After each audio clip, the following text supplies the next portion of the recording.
O programa Carioca de hoje vai falar sobre as Casas do Poder do Rio de Janeiro.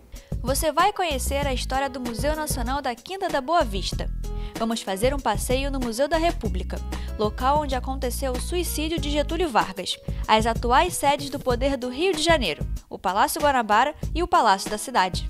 Não saia daí, porque o programa Carioca está entrando no ar.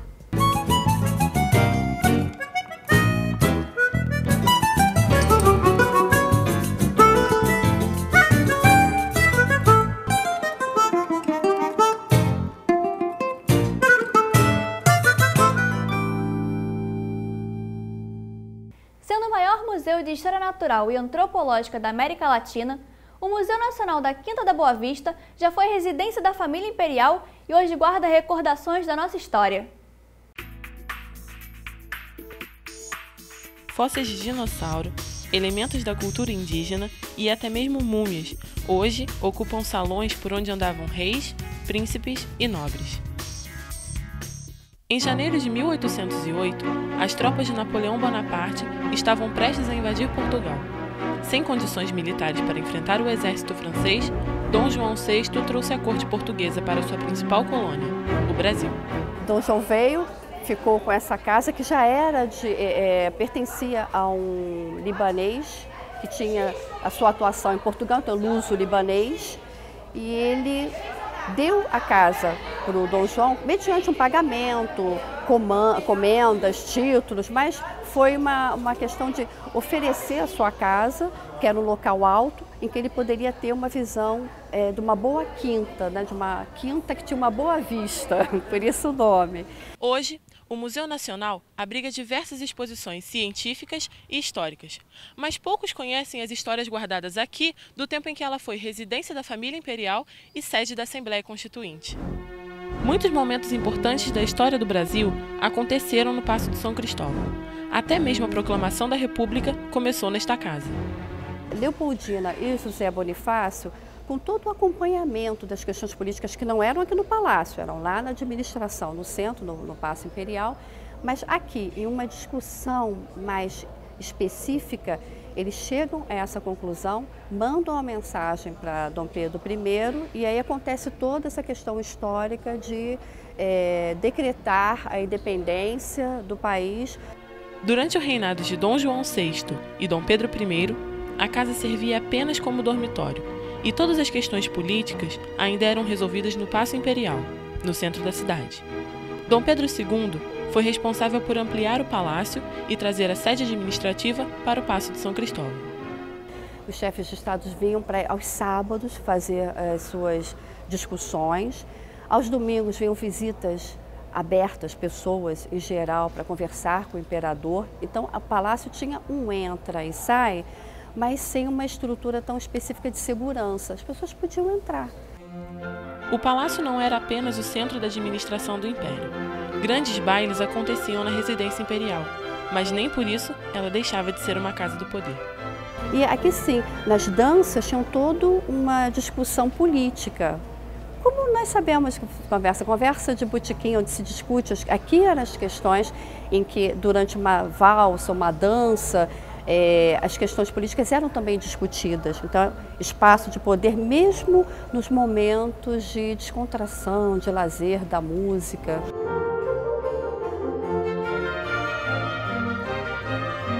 Essa casa hoje é o Museu Nacional, que não ficava aqui, ficava no centro da cidade.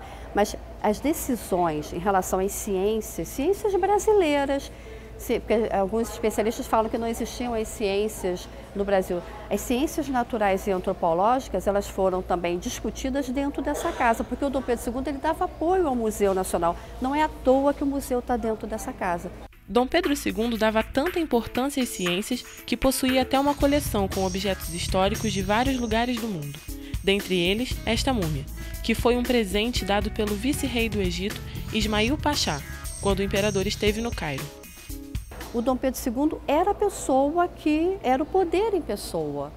Não digo pelo poder moderador, não, é porque ele tinha a sensibilidade de querer atuar nas artes, nas ciências, na história, na sociedade, estudo de línguas indígenas.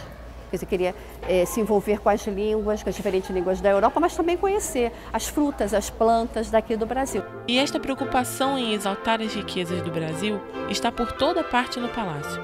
Em portais próximos à Sala do Trono estão esculpidas plantas de café, uma das bases da economia do país naquela época. E falando em decoração, na antiga Sala do Trono encontramos outra curiosidade. Parecem esculturas, não é mesmo? Mas são pinturas com efeito de alto relevo, feitas pelo italiano Mario Bragaldi.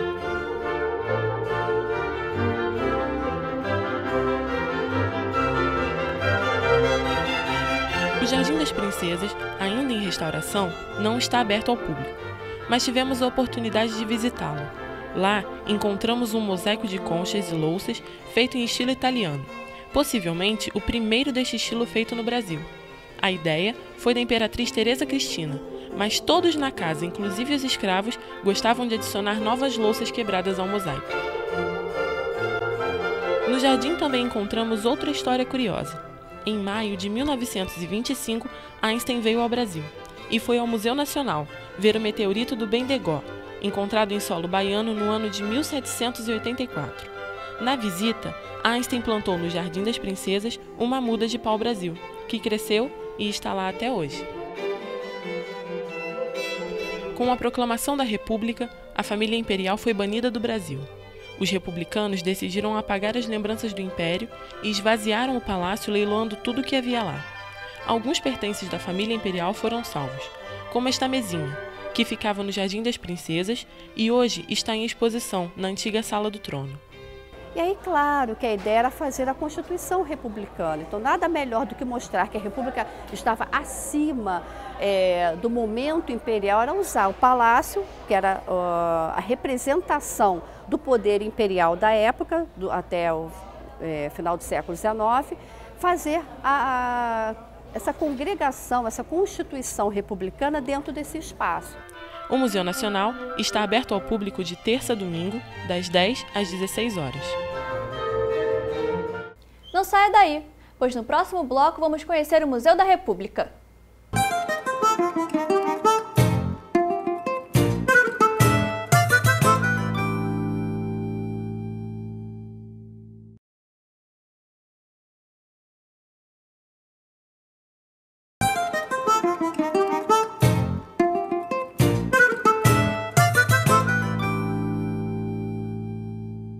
O programa Carioca de hoje está falando sobre as Casas do Poder do Rio de Janeiro. O Museu da República foi durante 63 anos o centro do poder executivo do Brasil. O museu tem por objetivo a preservação, pesquisa e a comunicação da história republicana. Antes conhecido como Palácio Nova Friburgo, o Palácio do Catete foi símbolo do poder econômico da elite cafeicultora escravocrata do Brasil.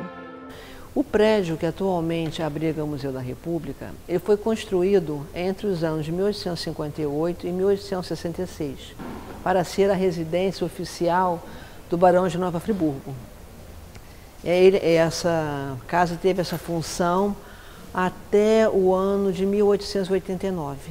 Passados 20 anos da morte do barão e de sua esposa, no ano de 1889, o palácio foi vendido à Companhia do Grande Hotel Internacional. E antes que sua instalação se tornasse um hotel, foi vendido ao maior acionista da companhia, o conselheiro Francisco de Paula Marinck.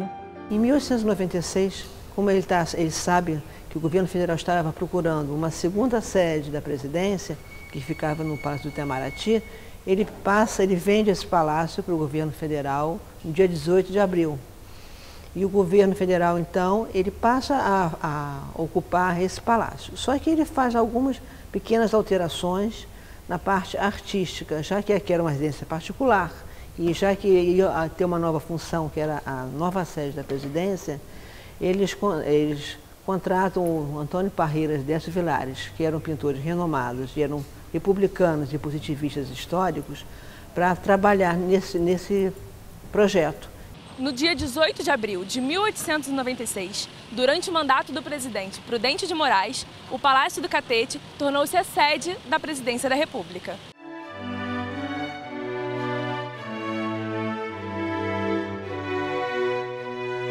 Durante a era presidencial, o Palácio do Catete foi cenário de grandes momentos históricos.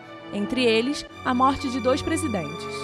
Um outro fato marcante, no caso, é a primeira morte de um presidente, que não foi Getúlio Vargas, foi Afonso Pena, que falece em pleno gozo do exercício do poder, e ele é sucedido pelo Nilo Peçanha, que vem a ser o primeiro mulato ou negro a ocupar a presidência.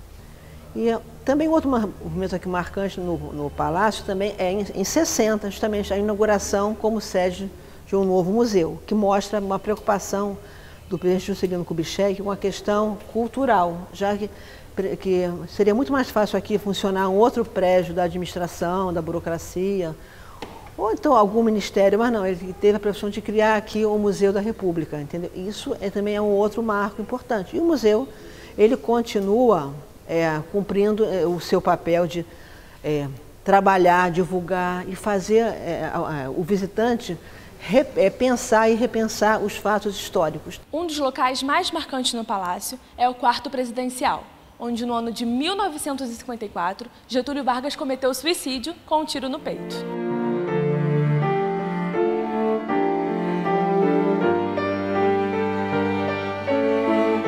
A gente tem ali no quarto do Getúlio o pijama, a arma, o projétil, né, que matou. Então isso é uma coisa especial para o público, principalmente os mais idosos. Em função da personalidade, do carisma de Getúlio para o bem ou para o mal, é realmente o seu suicídio no dia 24 de agosto de 1954, quando há um agravamento da crise política. E a morte de Vargas, o que acontece? Os grupos de direita e os militares que assumiriam o poder, com a sua morte há uma reviravolta política, já que Getúlio estava isolado, sem o apoio da grande imprensa, né? Só com 2 pequenos jornais o apoiando. O que acontece? Há uma comoção nacional, esses grupos que queriam chegar ao poder não conseguem, e segundo a história, que é um fato que é comprovado, na realidade, a morte de Vargas, ela acaba por adiar por 10 anos o golpe de 64. Já que esses segmentos que vão chegar ao poder em 64 são os mesmos que estavam trabalhando para a deposição de Getúlio. Usado como sede presidencial por quase 64 anos, suas instalações receberam 18 presidentes, encerrando a era presidencial com o mandato de Juscelino Kubitschek. Tinham setores que eram a favor da mudança, porque essa mudança da capital foi uma promessa do Juscelino Kubitschek durante a campanha. Um eleitor sugeriu mudar a capital para o Cerrado. Só que essa mudança da capital para o Cerrado já era um projeto que já vinha da época do José Bonifácio. Você vê, isso no início do século XIX. Só que o Juscelino levou a cabo, ele cumpriu essa promessa que era considerada como uma loucura por muitos. Imagina você mudar a capital do Rio de Janeiro para o Cerrado, para o meio do mato, ali para a terra batida. E como você ia montar uma capital em tempo recorde? E ele consegue. Mas também teve setores da sociedade, intelectuais, que questionaram, que viram essa mudança da capital um esvaziamento econômico, político e cultural do Rio de Janeiro, né? Já que houve toda uma mudança política. O Museu da República possui 3 tipos de acervo: o bibliotecário, o arquivístico e o museológico. A biblioteca, por exemplo, no ano de 2012, fez todo o inventário dos livros da biblioteca e, ao mesmo tempo, toda a higienização dos livros, na conservação, limpeza, folha a folha de todos os livros. E a nossa restauradora de papel, em determinados casos, acondicionou determinados livros por causa do estado físico. O acervo arquivístico, nós temos uma restauradora de papel, tem um laboratório de restauração de papel, são 2 restauradoras que trabalham lá, e elas então restauram os documentos. Também procedem a higienização, acondicionamento da melhor forma possível dos documentos.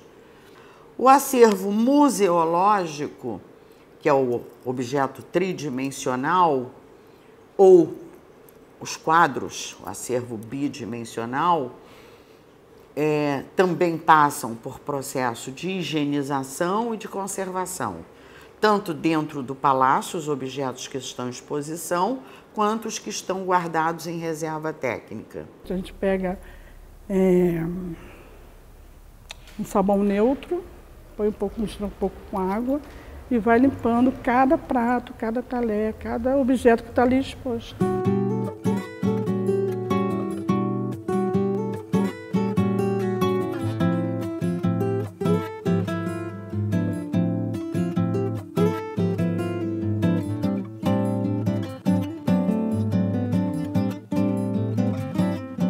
Além do Museu da República, a instituição possui um prédio anexo, onde funciona o Arquivo Histórico Institucional. O arquivo é composto de cerca de 90 mil documentos históricos e divididos em cerca de 30 coleções. A maior parte delas, quase 100%, vem de doações de personagens históricos da República. São coleções privadas, são coleções pessoais desses personagens e que doaram seus acervos para cá.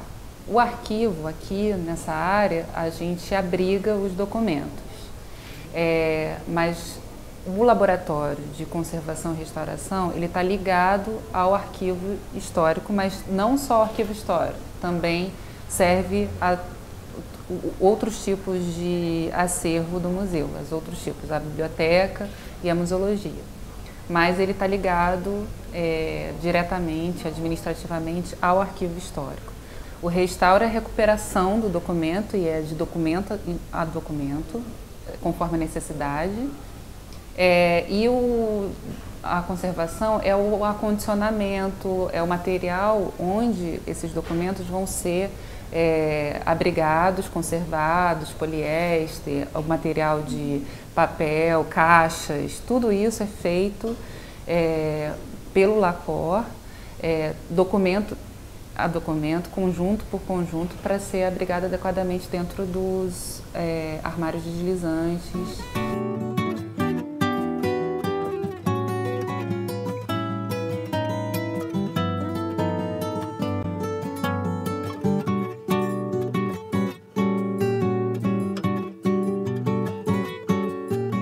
Não saia daí, pois no próximo bloco vamos até as atuais sedes do Poder do Rio de Janeiro, o Palácio Guanabara e o Palácio da Cidade.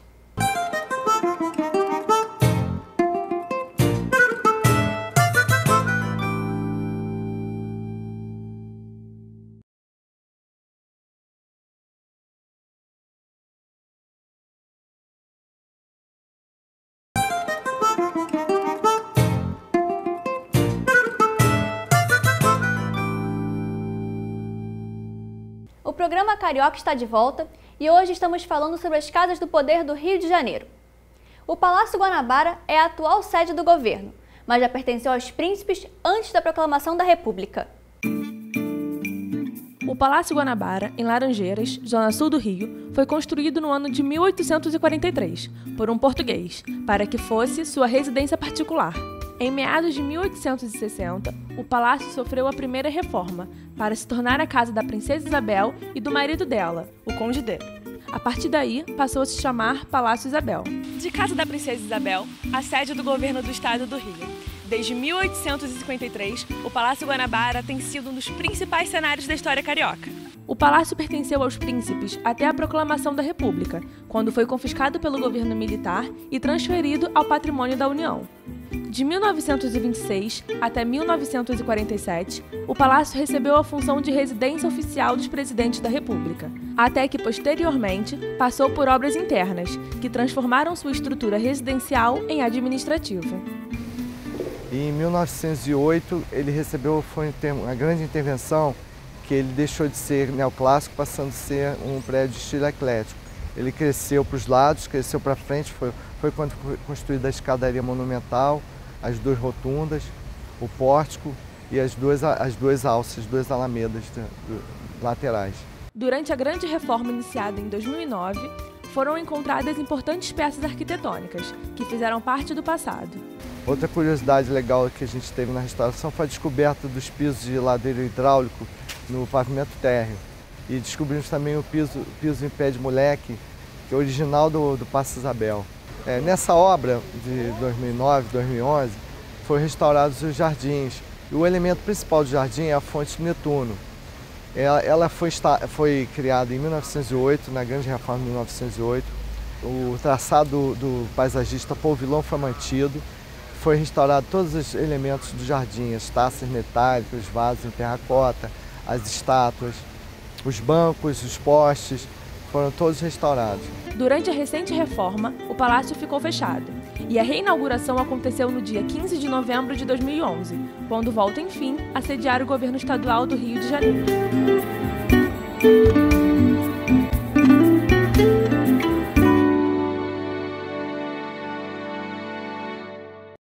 Quando o Rio de Janeiro ainda era a capital federal, o Palácio da Cidade era a Embaixada Britânica. Atualmente, ele é sede do Poder Municipal.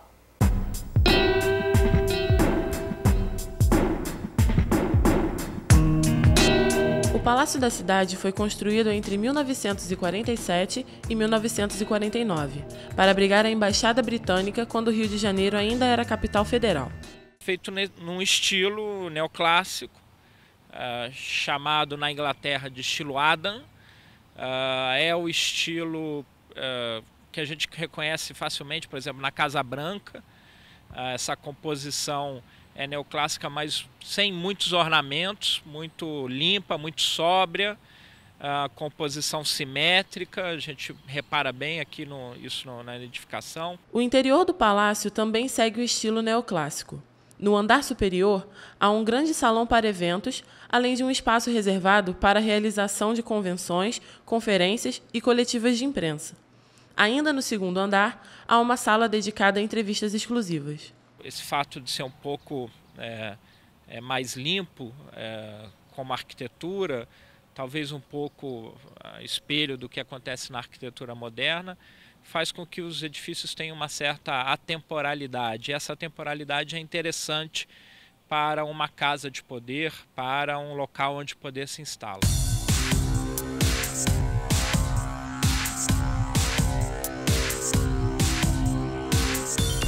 Na década de 60, o Rio de Janeiro deixou de ser capital do Brasil. A ideia de ser um município ainda era nova. Quando Marcos Tamoio foi eleito, ainda não havia sede para a prefeitura. O gabinete do prefeito começou a funcionar provisoriamente no edifício Estácio de Sá, em metade do 6º andar. O prefeito sem sede rendeu muitas charges e boas piadas, como o prefeito Caracol, de Eduardo Novaes. Então começa uma busca por um lugar para a prefeitura, para esse palácio de representação da prefeitura. Originalmente se tentou o Paço Imperial, não foi possível, era pequeno, se tentou outros lugares, o próprio Palácio do Catete também foi uma outra opção. E na época, então, o prefeito Marcos Tamoio ficou essa busca de lugar, numa busca sem sucesso. Quando a sede da Embaixada Britânica foi colocada à venda, Tamoio não perdeu tempo. Em 3 de julho de 1975, o palácio foi comprado por cerca de 4 milhões de dólares.